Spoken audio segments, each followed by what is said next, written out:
Final night of deployment. The base was quiet. Steel gray sky over a desert that swallowed sound. I was packing my war bag when the sat phone buzzed.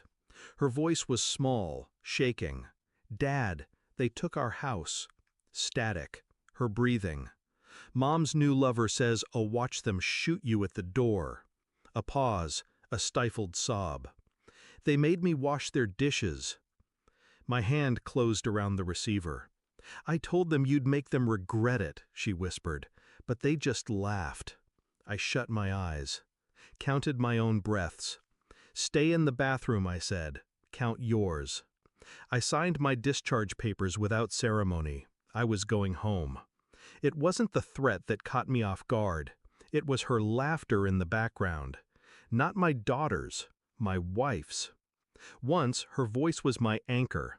Letters to the front, calls during patrol rotation. Now it was lighter, sharper, directed at someone else, the lover.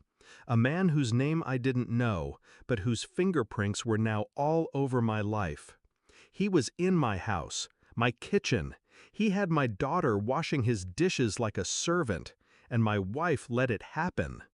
I wanted to believe this was some fever dream born of too many months in the field. But her laughter was too real, his voice too casual. The betrayal wasn't sudden. I'd seen hints in her letters, vague excuses, delayed replies, questions about how long I'd be gone. But the scope of it? The audacity? They'd stripped me of home before I'd even set foot on the tarmac. The plane ride home was silent planning. I didn't rush in. Soldiers who rush in don't last long. Instead, I found a motel 2 towns over, bought a burner phone, made a list. I started with public records, deeds, bank transactions, court filings. The house was in her name now, a quick, quiet transfer while I was deployed. No fight, no hearing, just signatures. Her bank account had swelled in the last 6 months.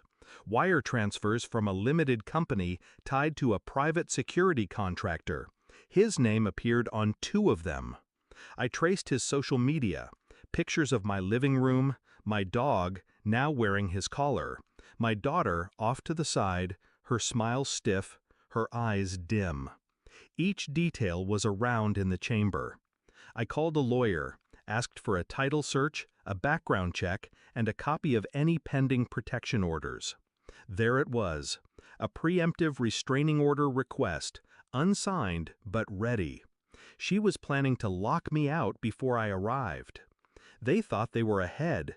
They had no idea how far behind they really were. The background check on him was surgical. Private security was the polite term. Mercenary work was closer to the truth. Fired from 2 contracts for disciplinary violations. One incident involved a civilian. He'd avoided charges thanks to sealed testimonies and bribes. The title search was better. He didn't own anything in his name. Everything he touched was hidden in shell companies, except one property, a cabin, purchased with cash 5 years ago, by my wife. Dated 2 months after I left for my first tour. I knew then this wasn't some wartime fling. This was a double life, built in my absence, funded with my paychecks, protected by my trust. The envelope I prepared for them was thick. Every record, every picture, every lie. I sent it through my lawyer to their front door. I didn't knock when I arrived. I didn't have to. I stood at the curb, war bag at my feet, watching through the open blinds as they tore into the envelope. Her face drained first, then his. She said something sharp. He slammed the table. My daughter appeared at the top of the stairs, eyes darting between us, confusion cracking into something colder. Realization. The papers told her everything. How long it had been going on. What her mother had done. Who this man really was.